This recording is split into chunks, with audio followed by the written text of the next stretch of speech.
To advertise on Qatar television, please contact the exclusive media representative, Qatar Media Services.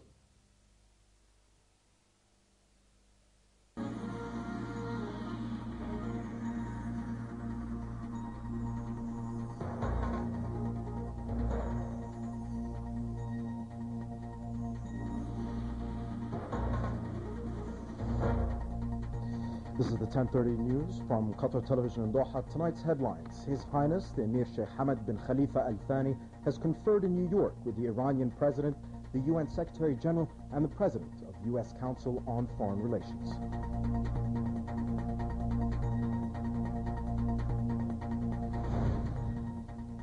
Iraq's top Shiite cleric Ali al-Sistani has met the Sunni vice president for the first time to discuss a new initiative aimed at uniting feuding politicians. In an ongoing insurgent violence, 2 U.S. soldiers have been killed, one in eastern Baghdad today and another overnight in Diyala province.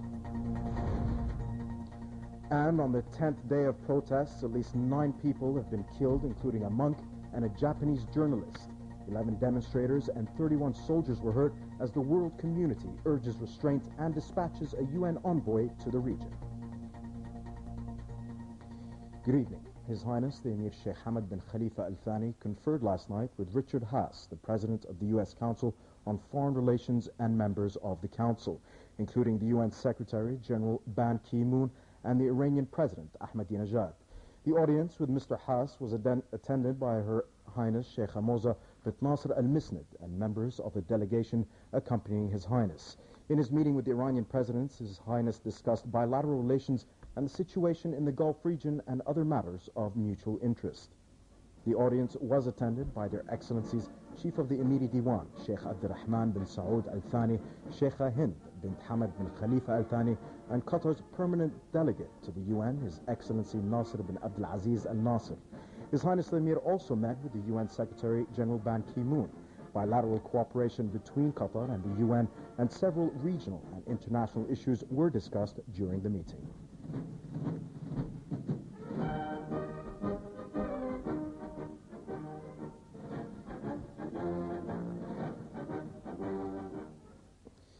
His Excellency the Prime Minister and Foreign Minister Sheikh Hamad bin Jassim bin Jabr Al Thani has sent a cable of congratulations to Yasu Fukuda on the occasion of taking the oath as Japanese Prime Minister. Iraq's top Shiite cleric, Grand Ayatollah Ali al-Sistani, has met the country's Sunni vice president for the first time to discuss a new initiative aimed at uniting feuding politicians. Vice President Tariq al-Hashimi, who heads the Sunni Islamic Party, met the reclusive Sistani in the holy Shiite city of Najaf in the southern Iraq. Hashimi stressed he had not asked Sistani to put pressure on any Shiite group to return to cabinet, saying the purpose of the meeting had been to discuss the new initiative known as the Iraqi National Compact, which is a set of 25 political principles unveiled by Hashimi's party yesterday, aimed at removing deep mistrust among politicians. Hashimi said he had asked Sistani for detailed comments on the principles. Meanwhile, Iraq's Vice President Adel Abdul Mahdi has arrived in Damascus on a 3-day visit expected to address Iraqi refugee issues. Abdul Mahdi met today with Syrian Vice President Farouk Shar'a and is due to meet with Syrian President Bashar al-Assad and Syrian Prime Minister Naji al-Atari. Syria alone has taken in an estimated 1.5 million Iraqis who placed a burden on the infrastructure of the country. Abdul Mahdi's visit to Damascus is a part of an Arab tour that includes Jordan and Egypt.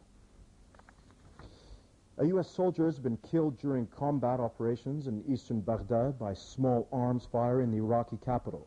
The military said in a statement today that another soldier was killed Tuesday when a roadside bomb blew up near his vehicle in Diyala province, northeast of Baghdad. The latest death brings the number of U.S. soldiers who have been killed in Iraq to about 3,800 since the outbreak of the Iraqi war in 2003. A parked car bomb struck a predominantly Shiite area in eastern Baghdad today, killing 2 civilians and wounding 4. A wave of bombings and shootings had earlier swept Iraq, killing more than 50 people and raising fears that al-Qaeda had launched a promised new offensive. The U.S. military acknowledged that violence was rising and blamed it on the terrorist movement. Yesterday, 6 car bomb attacks killed at least 32 people and wounded dozens. No groups claimed responsibility for the attacks, although all bore the trademark of Al-Qaeda in Iraq. The deadliest assault occurred in the mostly Shiite neighborhood of Bay'a in southwest Baghdad when twin car bombs detonated in an outdoor market, killing 11 people, wounding 28, and shattering nearby shops and houses. Near the Syrian border, a suicide truck bomb exploded in a village near Sinjar, northwest of Baghdad, killing 10 people and injuring 9. The Council of Iraqis' elders and prominent personalities have rejected a plan endorsed by the U.S. Senate calling for setting up separate entities in Iraq on the basis of ethnic and religious origin.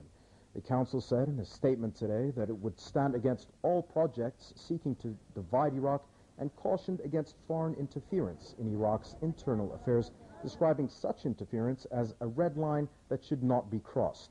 The White House has also shrugged off U.S. Senate approval of a Bosnia-style plan to divide Iraq, saying the non-binding measure would not change U.S. policy.